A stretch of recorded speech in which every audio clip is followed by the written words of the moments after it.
آگے سے جج صاحب یہ کہتے ہیں کہ میں نے 100-200 لوگوں سے پوچھا کہ تمہیں کنٹینٹ ملا ہے کبھی، تو انہوں نے کہا کہ نہیں ملا۔ اگر آپ یہ کہتے ہیں کہ آپ کے قریب وہ بلاسفیمی نہیں ہے تو اس میں میرا کیا قصور ہے؟ پاکستان کا قانون جس کو بلاسفیمی کہہ رہا ہے وہ بلاسفیمی ہے۔ اگر آپ کو بلاسفیمی نظر نہیں آ رہی تو پھر وہی الفاظ اپنے ساتھ استعمال کروائیں۔ آپ کو اونچا بولنا بھی توہین لگتا ہے، اس پہ تو کنٹیمپٹ آف کورٹ آ جاتی ہے۔ 23 لوگوں کو کنٹیمپٹ آف کورٹ دی گئی۔ آپ نے اس وقت تو نہیں پوچھا کسی عدالت نے ہم سے کہ کیا تم توہین عدالت کرنے کی نیت رکھتے ہو، لیکن آپ کہتے ہیں کہ گستاخ سے یہ پوچھا جائے گا کہ اس نے توہین کرنے کی نیت سے گستاخی کی۔ مجھے بتائیں کہ پرائیویٹ پارٹ پہ حسنین کریمین کی والدہ کا نام لکھا جائے، میری ماں کا نام لکھا جائے، تو کیا میں اس سے یہ پوچھوں گا کہ تمہاری جو ہے نیت کیا تھی؟ یا یہ پوچھنا چاہیے کہ تیری جرت کیسے ہوئی کہ تو نے سرکار دو عالم صلی اللہ علیہ وسلم کی کہ خاندان سے یہ نام اس جگہ پہ لکھنے کی تیرے اندر جرت کیسے پیدا ہوئی؟ قانون یہ پوچھے گا یا یہ پوچھے گا کہ تیری نیت کیا تھی؟ وہ کہتے ہیں کہ 22 سال کے آدمی کو گستاخی پہ سمجھانا چاہیے لیکن چیک ڈس آنر پہ نہیں سمجھانا چاہیے، چوری ڈکیتی پہ نہیں سمجھانا چاہیے۔ کیوں؟ بلاسفیمی کے کیسز کوئی لاوارث ہیں؟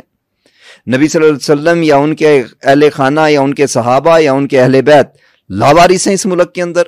قرآن یا اللہ جو ہے اس کی جس چوڑے چمار کو جو ہے دل کرے گا وہ اٹھ کر بات کر دے گا، اور ہم یہ خاموش رہیں گے کہ جناب اس کی نیت پوچھنی ہے ہم نے پکڑ کے؟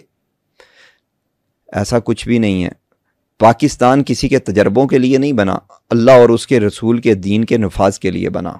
ہمارے بزرگوں نے جانیں اور زندگیاں، عزتیں اس لیے نہیں دی تھیں کہ آپ پکڑ کر پوچھئے گا، انہوں نے اس لیے دی تھی کہ اس ملک کے اندر ناموس رسالت کا قانون چلے گا، اس ملک کے اندر اللہ اور اس کے رسول کا فرمان چلے گا۔ اگر قانون غلط بھی ہوگا، قانون بدلا جائے گا، قرآن نہیں بدلا جائے گا، نبی صلی اللہ علیہ وآلہ وسلم کا فرمان نہیں بدلا جائے گا، قانون بدلا جائے گا، اصول بدلا جائے گا۔